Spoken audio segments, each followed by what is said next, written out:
ঘটক বাবু শুনো। আরে ঘটক বাবু, তোমাকে মেলা দিন থেকে আমি খুঁজছি, দেখতে পাওয়া যাচ্ছে না। আর বলেন না, এখন ঠান্ডা সময়, বিয়ের সাথে খুব হচ্ছে বুঝলেন। আমি আমার নিজের বউকে সময় দিতে পারছি না। আরে বাবা, তোমাকে যে কতদিন থেকে বলছি আমাকে একটা মেয়ে খুঁজে যাও, মেয়ে খুঁজে যাও, তুমি তো কানেই নিচ্ছ না। বাবা, মনে হচ্ছে তোমার বুড়ে বয়সে কুরকুরি উঠেছে না। তুমি আমার সাথে আর কি মারছো? আমি আর কি মারবো কেন? আমি সত্যিতে বলছি বিয়ে করব। তো বলো কিরকম মেয়ে লাগবে তোমার? ওই 17-18 বছরের মেয়ে দরকার।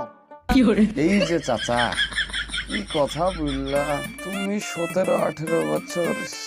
কেন, আমি কি দেখতে খারাপ তাই 17-18 বছরে মেয়ে পাবো না? আমার কাছে টাকা আছে। আরে চাচা মাশাআল্লাহ, আপনি দেখতে খুব সুন্দর, কিন্তু আপনার জন্য আমাকে তাহলে কাঠিহারে যেতে হবে। আর কাঠিহারে যাওয়া মানে এত বড় একটা বাস, যেখানটা আপনাকে 10,000 টাকা বলেছিলাম সেটা হয়ে 50,000 টাকায় দাঁড়াবে।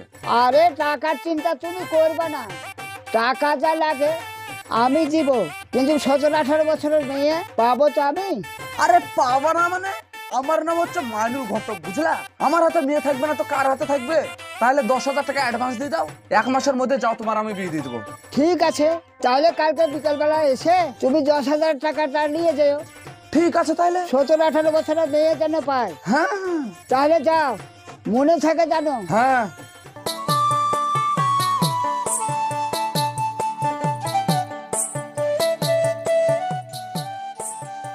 কই চাচি? বাপ তুমি আইলি? হ্যাঁ। একটু দাঁড়াও, চেয়ার ডালি আসি।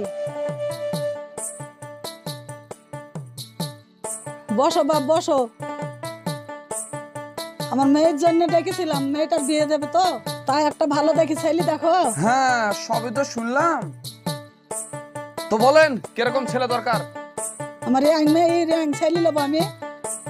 দাঁড়ান, আপনাকে একটা ঝাক্কাস ছেলের ছবি দেখাচ্ছি।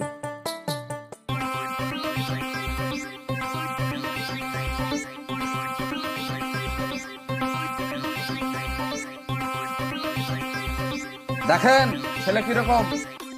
ছেলে তো আমাদের থেকে তো বয়স বেশি, ছেলের মুখে তো দাড়ি পেকে গেছে। ধ্যাৎ, আপনি শুধু দাড়িটাই দেখলেন, দাড়ির ভেতরে আসল খাজানাটা আপনি দেখলেন না। 100 বিঘা জমি আছে, তাই? 3টে ভাটা আছে, আরে সর্বনাশ। আর 10টা বড় পুকুর আছে। আপনি যদি বলেন তাহলে বিয়ে লাগানোর চেষ্টাটা করতে পারে। আমার এই মেয়ে ওই বয়স্ক লোকের সাথে বিয়ে দিলে পাড়ার লোকে কি বলবে? ধ্যাৎ, পাড়ার লোকের গুষ্টি মারেন তো। শোনেন, আপনাকে একটা কথা বলি, এই যে বুদ্ধা আজ আছে কালকে টপকে যেতেও পারে। এই যে ওর সয় সম্পত্তি 100 বিঘা, এসব কার হবে? আপনার মেয়েরই তো হবে। তাই? তারপরে ওই বুড়ে মরে যাওয়ার পর একটা ভালো ইয়াং ছেলে দেখে বিয়ে দিয়ে দিবেন, ঠিকই তো। তাহলেই তো হয়ে গেল। সহজে বড় লোক হওয়ার উপায় কি আছে তাই বলেন? তো আমার 18 বছরকার মেয়ে আমার এই গরিব বাড়িতে ওই টাকা পয়সা ওলা ছেলে বিয়ে করবে? বিয়ে করবে না মানে? আপনি শুধু একবার হ্যাঁ বলেন, কালকে ভিড়ে দিচ্ছে আপনার বাড়িতে, কি বলছেন এবার তাই বলেন।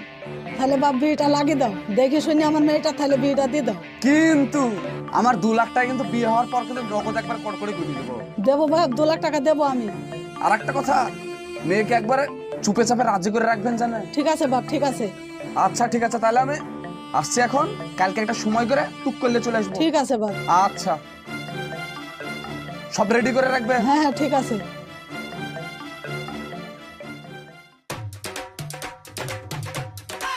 এই কজন আছে গো? বসুন, 2জন আছে। ও,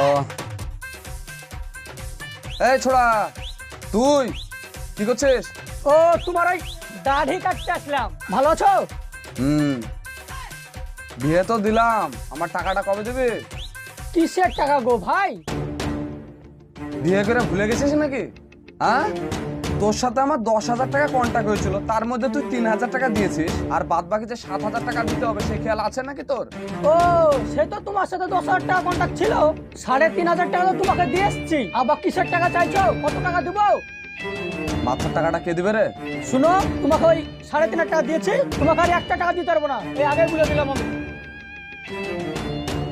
শোন, আমার নাম হচ্ছে মাইনুল ঘটক। টাকা না দিলে আমি কি করতে পারি জানিস? তুমি আবার কি করতে পারো? ওই লোকের বেটা বেটির বিয়ে লাগাতে পারো, তাই করতে পারবা, তাছাড়া আর কি করতে পারবা? হ্যাঁ, বিয়ে যেমন লাগাতেও পারে তেমন ভাঙাতেও পারে। তোর হাতে আর 2 দিন সময় আছে। এই দুদিনের মধ্যে টাকা আমার বাড়িতে পৌঁছে দিবি। আর যদি না পৌঁছায় তাহলে এই মাইনুল ঘটকের আসল রূপটা তুই দেখতে পাবি। কথাটা তুই মাথায় রাখিস। তোমাকে 3,500 টাকা দিয়েছি, আমি আর 1 টাকা দিতে পারবো না। সে তুমি যা পারবা করে নিও। তাড়াতাড়ি আসেন।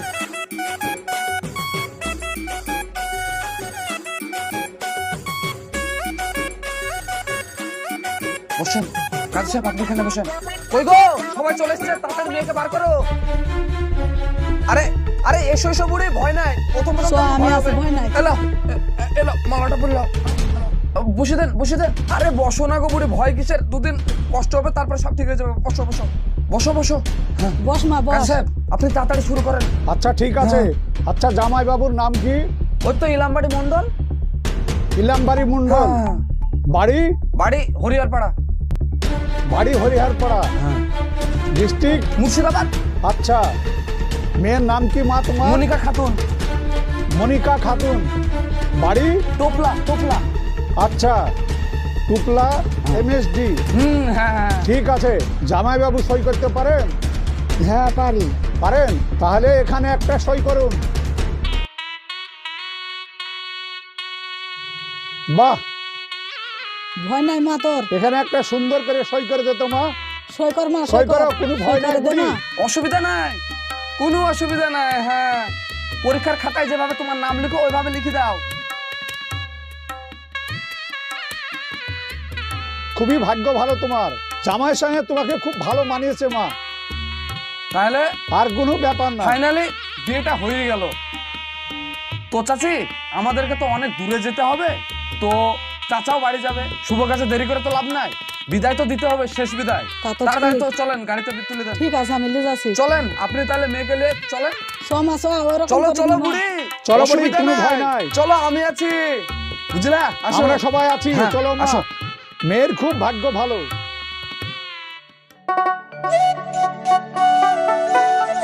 কই গো, এই নাও চা। রাখো। শোনো, তোমার সাথে আমার কিছু কথা আছে। ঠিক আছে, আমি পরে কথা বলছি। আগে তুমি বন্ধ রাখো, আমার কথাটা শোনো।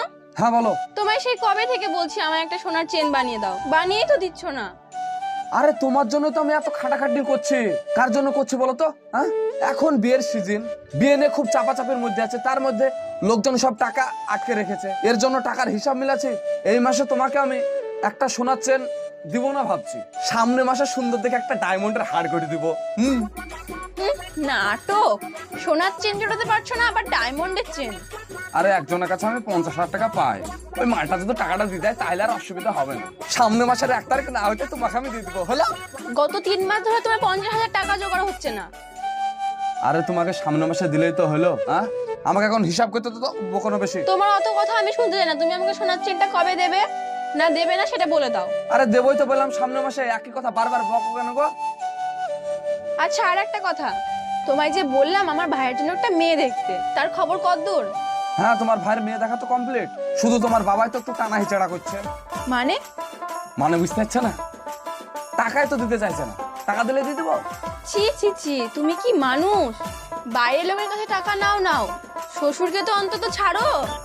শোনো, শ্বশুর শ্বশুরের জায়গায়, আর বিজনেস বিজনেসের জায়গায়। বুঝতে পেরেছো? মাঝে মধ্যে মন করে না তোমায় ছেড়ে দিয়ে চলে যায়, খালি বাবা বিয়ে দিয়েছিল বলে থাকতে হচ্ছে। একটা ঘটককে তুমি এভাবে হুমকি দিছো। তুমি যদি চলে যাও না, 1000টা মেয়ে কুরকুর কুরকুর কুরকুর কে লাইন দিয়ে চলে আসবে, এটা মনে রাখবা। আমি বলে থেকে গেলাম, অন্য কোনো মেয়ে থাকবে না তোমার সঙ্গে, বলে দিলাম কথাটা, পারলে বিয়ে করে নাও গা।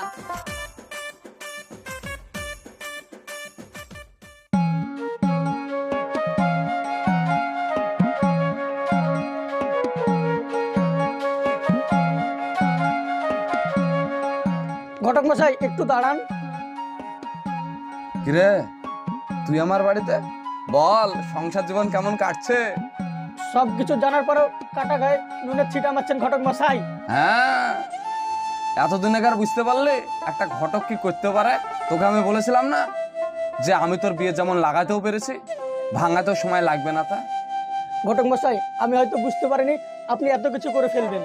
তুমি বাচ্চা খোকা বাচ্চা না দুধ খাচ্ছ তার যে তোমাকে বুঝাতে হবে? আমার ভুল হয়ে গেছে ঘটক মশাই, আপনি 10,000 টাকা চাইছিলেন, আপনাকে আমি 20,000 টাকা দিছি, কিন্তু আমাদের সংসারটা নষ্ট করেন না। আমার 20,000-এর দরকার নাই, আমাকে আমার প্রাপ্যটা বুঝিয়ে দে, তাইলেই হবে। না, আপনি 20,000 টাকাই রাখেন, কিন্তু আমাদের দুজনকে কখনো আলাদা করেন না, তাইলে আমরা বাঁচবো না ঘটক মশাই। ঠিক আছে, আমার প্রাপ্য আমি পেয়ে গেছি, তোর প্রাপ্য তুই ঠিক পেয়ে যাবি। কাল সকালে তোর বউ তোর বাড়ি চলে যাবে। তাহলে যাওয়ার টাইম আমার শ্বশুর বাড়িতে একটু বলে দেন, হ্যাঁ, কারণ ওরা আমার বউকে নিয়ে চলে গেছে, এখনো পাঠায়নি খো। আরে তুই টেনশন নিছিস কিসে লাগে? আমি বলে দিয়েছি মানে তোর কাজ হয়ে যাবে। যা আরামসে ঘুর, যা। ঠিক আছে।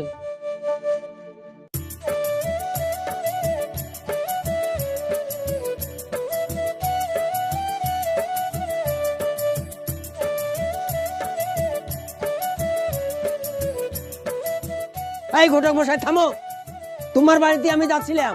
আমার বাড়িতে কেন? কেন বলতে, আমি তোমাকে প্রচন্ড বিশ্বাস করতাম গো, আর তুমি আমার সাথে বিশ্বাসঘাতকতা করলে। আরে যেটা হয়েছে একটু খুলে বলবেন?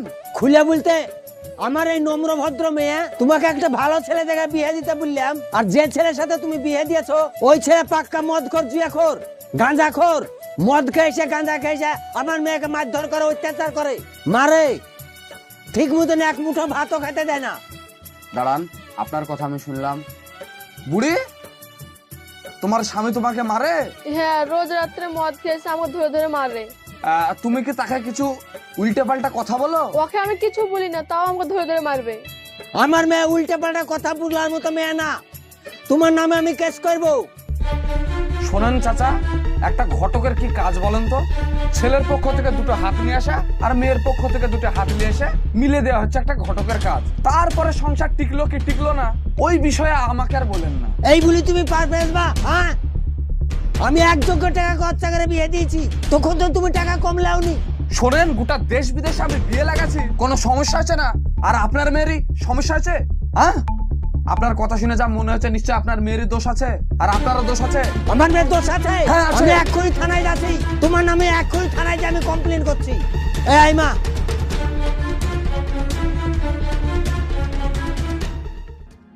আমরা যখন একটা ছেলে বা মেয়ের বিয়ে দেব ভাবি, তখন কিন্তু ফার্স্ট টাইম আমরা ঘটক ধরি, রাইট?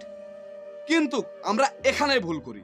কিছু কিছু খারাপ ঘটক আছে যারা পয়সার বিনিময়ে ছেলে মেয়েদের জীবন নিয়ে খেলা করে, মিষ্টি মিষ্টি কথায় আপনাকে কাবু করে নেয় শুধুমাত্র কিছু টাকার জন্য। তাই আপনাদের বলছি, ছেলে মেয়েদের বিয়ে আপনারা নিজে দেখাশোনা করে দেবেন। থার্ড পার্টিকে দায়িত্ব দিলে কিন্তু ভবিষ্যতে কি হবে বলা খুব মুশকিল। সো ভালো থাকবেন, সুস্থ থাকবেন, দেখা হচ্ছে আপনাদের সঙ্গে আবার নেক্সট ভিডিওতে।